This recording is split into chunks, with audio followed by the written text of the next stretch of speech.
Muy buenas tardes a toda la comunidad de Express News. Gracias nuevamente por estar hoy con nosotros. Tengo la fortuna de estar con Catalina Álvarez.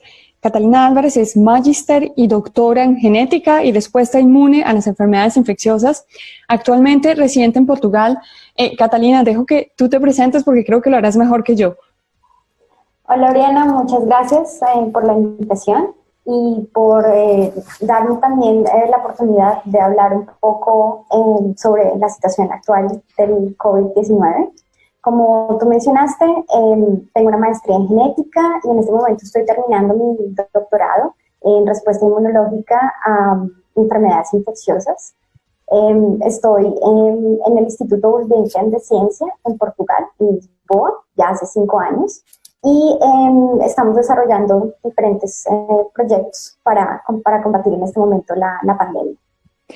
En este momento, la pregunta que todo el mundo se hace es como estos institutos de búsqueda, ¿qué ha pasado luego que ha llegado el COVID? ¿Están en un ritmo normal? ¿Cómo funcionaba antes el instituto? ¿Las personas? ¿Cuál es el ritmo del trabajo hoy en día con esta situación actual del COVID-19? Claro, en el momento en que nosotros aquí en Portugal entramos en una fase de cuarentena obligatoria, muchos de los proyectos en los que se estaban trabajando en el instituto pararon.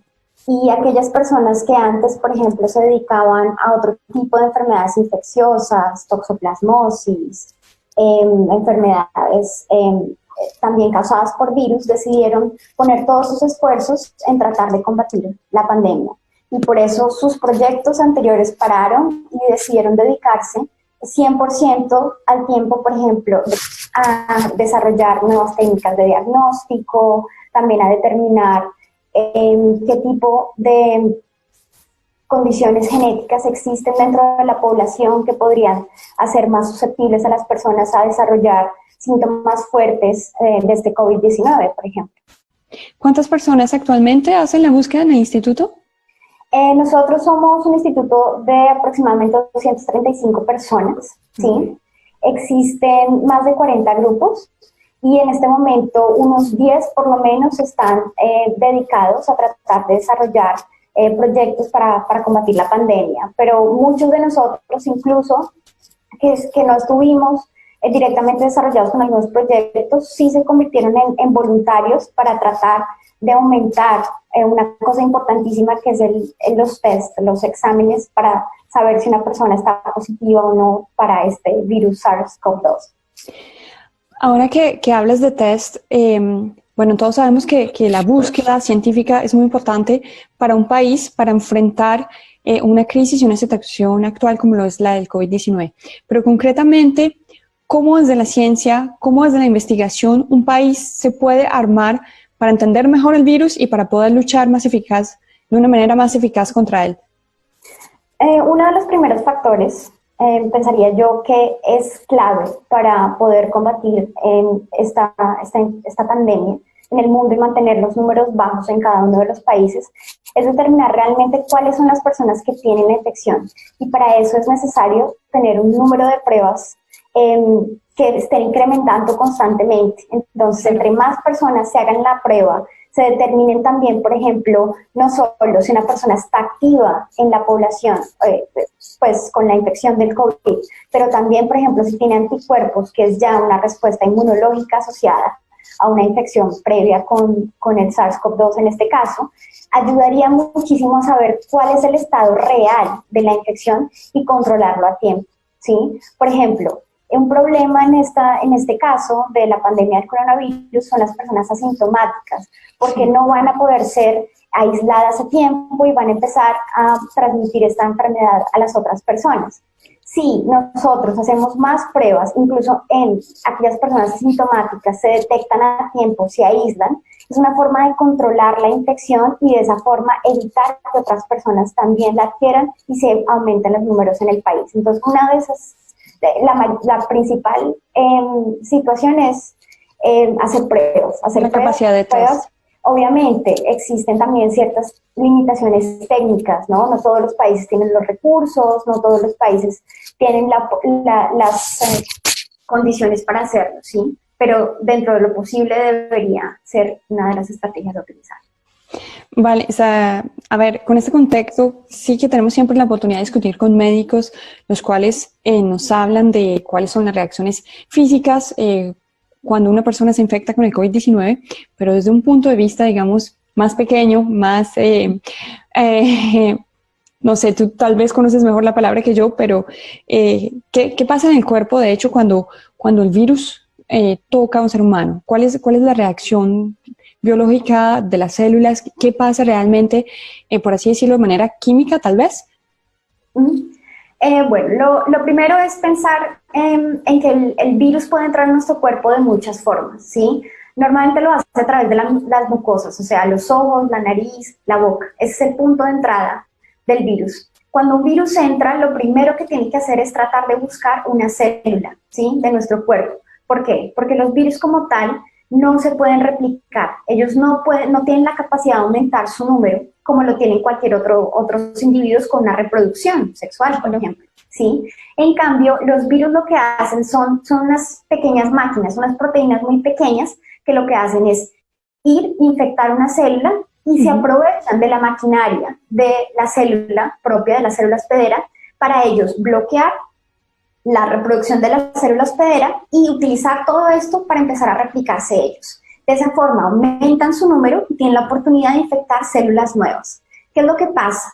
Que cuando los números aumentan, o sea, la carga viral aumenta, las probabilidades de desarrollar síntomas son más altas. ¿Por qué? Porque no es solo el hecho de que cada vez que el virus sale de la célula, mata esa célula, entonces causa daño, sino que también nuestro sistema inmunológico, que tiende a ser muy eficiente, lo que hace es aumentar esa respuesta inmunológica y termina matando, causando daño a muchos de los órganos en el cuerpo, y es lo que vemos que al final puede causar la muerte por el COVID-19, en este caso.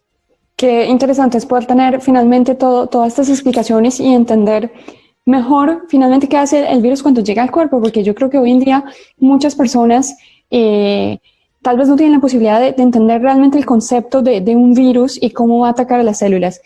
Tú hablas de que finalmente esta puerta de entrada son las mucosas, los ojos, la nariz, la boca. Es decir, estamos hablando de que los tapabocas definitivamente son necesarios y son efectivos, ¿o cuáles son tus recomendaciones desde tu punto de vista? Sí, los tapabocas son claves, ¿sí?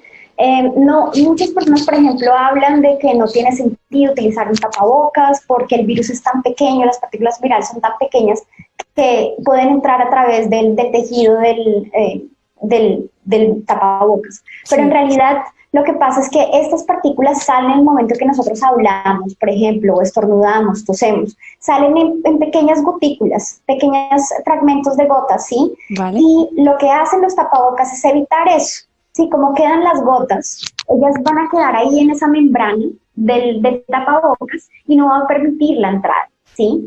Entonces, en ese caso, es importantísimo tener el tapabocas, que de hecho no afecta, digamos, la cantidad de oxígeno que vas a tener en el cuerpo, ni ninguna de estas cosas que se han mencionado en contra de los tapabocas, no es verdad importante. Y utilizarlo especialmente en los lugares en donde hay una gran concurrencia de otras personas y son espacios con una limitación, por ejemplo, en el aire, normalmente espacios cerrados, ¿sí? En el flujo de aire, por ejemplo. Incitamos entonces a todas las personas a seguir usando el tapabocas y las medidas de prevención del virus. Hay una pregunta más que me parece muy interesante, y es que estamos hablando de esta vacuna, una vacuna que no sabemos si va a llegar, cuándo va a llegar, y finalmente tal vez muchos desconocemos cómo son esos procesos de creación de una vacuna. Sabemos que hay varias etapas cuando se crea un prototipo, pero bueno, no es evidente para todo el mundo entender cuál es esta carrera que hoy en día está viviendo el mundo científico. No sé si, Catalina, puedes aclararnos un poco más y darnos más contexto de cómo vive la ciencia hoy en día esa búsqueda de la vacuna. Claro, la vacuna sería la respuesta en muchos casos para nosotros lograr volver a cierta normalidad que teníamos antes, volver a trabajar, volver a socializar. Entonces, por eso, muchos de los esfuerzos de la comunidad científica en este momento están enfocados al desarrollo de más de una vacuna, sería lo ideal para poder controlar el virus. Obviamente no es fácil, las vacunas son unas herramientas que han sido utilizadas por muchos años para controlar enfermedades infecciosas, pero su desarrollo puede tomar más de 10 años, ¿sí? En este caso, lo que estamos viendo con el COVID-19 como enfermedad para controlarla, en términos de vacunas, es algo excepcional. Sí, Okay. se ha invertido muchísimos a nivel de dinero, pero también de esfuerzo científico para poder desarrollarla. Se han utilizado muchas técnicas que, por ejemplo, no teníamos antes en otro tipo de pandemias o con otros virus, a nivel, por ejemplo, de utilizar mecanismos que puedan, de alguna u otra forma, simular lo que hace la entrada del virus a nuestras células, pero sin tener el virus como tal. Entonces, ese es el objetivo siempre de las vacunas, ¿no? Y las tecnologías actuales permiten hacerlo eso de forma muy, muy, muy eficiente. Entonces, la idea sería que con estas vacunas, que ya son más de 150 que están a ser probadas inicialmente, tienen que hacerse a nivel, por ejemplo, de cultivos celulares, de animales modelos, como los ratones. Luego, cuando se verifica que efectivamente son seguras a nivel que nosotros llamamos in vitro, que son esas células y los animales, pueden hacer el paso a los estudios en humanos, que son ya estudios que inician con un número pequeño de personas y luego van aumentando para ver, por ejemplo, si tiene efectos secundarios, si las personas realmente generan esa respuesta inmunológica suficientemente fuerte para controlar una infección en el futuro. Muy interesante toda esta información que, como yo, muchos de hecho descubren esos procesos. Catalina, muchas gracias por tu tiempo y por aclararnos todas estas dudas. Finalmente, de la parte de toda la comunidad, gracias, porque esta labor científica es una labor primordial para una situación actual como lo es la pandemia de COVID-19. Así que de la parte de Express News y de toda la comunidad, muchas gracias por tu tiempo y bueno, los dejo en estudio. Espero hayan disfrutado esta entrevista con Catalina Álvarez. Soy Oriana Cardona y nos vemos en nuestra próxima emisión.